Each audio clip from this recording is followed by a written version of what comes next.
Alright, now what's up guys, welcome back to my YouTube channel. You know it's your boy V Dollar back in today's video. Hope you guys are really having a great time. Now in today's video I'm going to be showing you this free indicator. Now this does magic. So personally I've actually been using this. You guys remember sometime back we discussed about the alligator indicator and it's literally doing magic up to now. So we also discussed about the moving averages, but in today's video we have something so special. So I'm going to be doing a breakdown using this indicator, and we shall also get trades straight up in together in this video. So if you guys like the video, please consider smashing the like button. You can also smash the subscribe button, of course, to join this growing community.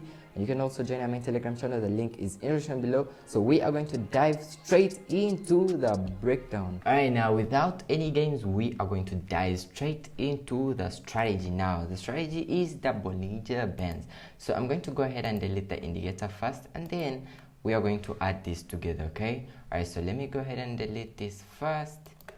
All right, now what you can do is you can do the same thing on TradingView and on MT for both on your PC or on your mobile phone. It's literally the same thing. So click indicators, come down here, you can decide to type in Bollinger bands, and boom, there we go. So this is how it looks. You don't have to change any of its settings. Like you guys can see in here, you have to leave the standard deviation to 2, the length to 20, basically no changes. Okay, and then click OK. All right, now this is how the indicator actually looks like. So you can see that we have 1, 2, 3 curves. Okay, so the middle one, this middle curve here line is a 20 moving average, and then the one on top and down are standard deviations. Now you don't need to know all that magic that okay, this is a standard deviation, and you know that's not important in the process of making money. You just need to know that this is how it actually works. Now this indicator is actually going to help us identify support and resistance levels, like how you guys can actually see here. You can see that we have some of these levels that are actually marked out.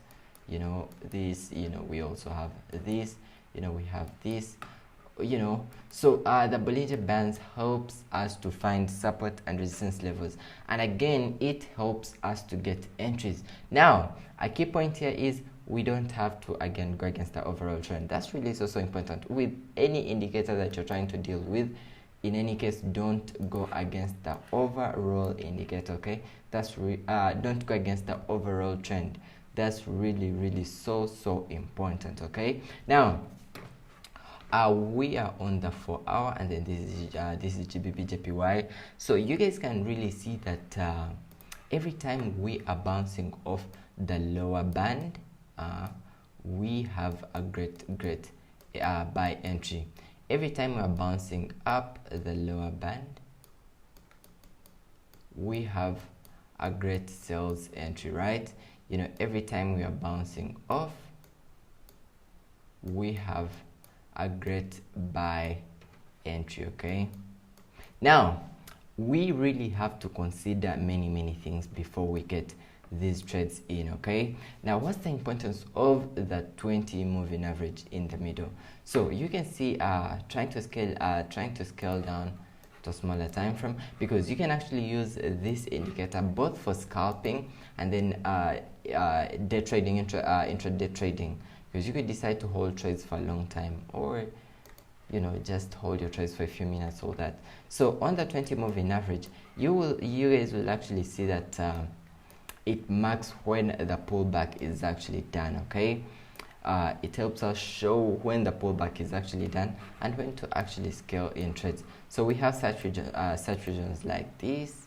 This is some compression where you find out that the bands are actually compressing, right? You see that the move compresses, and then boom, just that way. And then every time we have compression of these two bands, we would expect an explosion, right? We'd expect an explosion of the band, and boom, a bigger move shows up, right? So you guys really need to take that into consideration. We are going to look at that in a minute. So what I was trying to say is about the 20 moving average. So we are going to look out at some examples. So you guys will see that just like in this particular example, this was a great sales trade. So the 20 moving average is going to help us show where the pullbacks actually end, and then what to scale in more positions. So assuming we took a sales trade around here, now you guys can see that every time we come back to the 20 moving average, right, this one here, we are bouncing off to this 20 moving average. Is the end of the pullback. Boom, scaling more sales. Then every time we come back to 20 moving average, it's the end of the pullback. Come down, come back here, right? Come down, come back here. You see how magical the 20 moving average actually works. So in this strategy, you can see that you have a place where to actually open up trades, just like in the example that we just had. Open up trades at this point. Now wait for pullbacks and keep scaling in trades. Now how do you identify the pullbacks? Always look at the market bouncing back to the 20 moving average, okay, or just look at this middle line, okay, bouncing back to the 20 moving average, and then get in more positions, or that proves that the trend is actually still on, okay. So that's basically how you can actually also use it to scale in more positions. Now on the part of getting long-term trades, you can easily do this on a bigger time frame like H4. So just identify where we have our lower bands and the upper bands. You guys will realize, like what I said, that every time we hit the lower bands, we expect a push of that exact band, like how you guys can see in here. This was our lower band, and all of a sudden we saw an explosive upward move, right?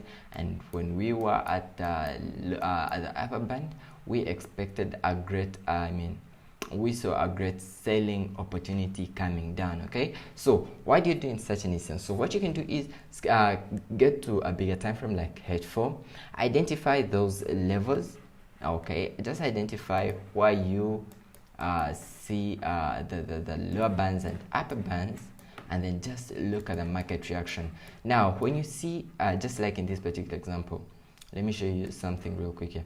So you can see here, now initially it's coming down with a high selling pressure, and then all of a sudden we saw a candlestick, the buyers coming in. Now of course you don't have to get your trades in immediately because we have just bounced off the lower band. No, because it could keep moving down and then the bands just adjust. No, so what you have to do is you have to wait patiently and then wait to have the buyers, okay, the buying pressure coming in. Now you can easily identify this maybe by an engulfing candlestick, and actually if you scale down to a smaller time frame, maybe to a H1, you could even have a great look on what is actually happening, okay. So that's it. Now I also wanted to cover up an idea about getting those huge big moves, okay.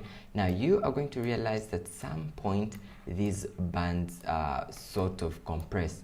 Let's look out for some examples so we can actually cover up that. Now that happens when we have some consolidation happening, just like in this exact example here. We just found one. There we go. So this region here, so we had this region here. Now you can see that the size of the bands reduced, right? You guys can see, and all of a sudden we saw an explosive upward move, okay. So what does that mean? Every time you see such a compression in the bands, just wait patiently and expect a big move. Now how do you be sure about the move that is actually happening? You can easily do that by following the overall trend. Following the overall trend is really so important, okay. Just like in this particular example, due to the fact that the overall trend was to the upside, let me show you. Due to the fact that the overall trend was to the upside, So that would easily confirm to us that, okay, due to the fact that we have some compression here, our next move could be a bullish push, right? So that's how that actually happens.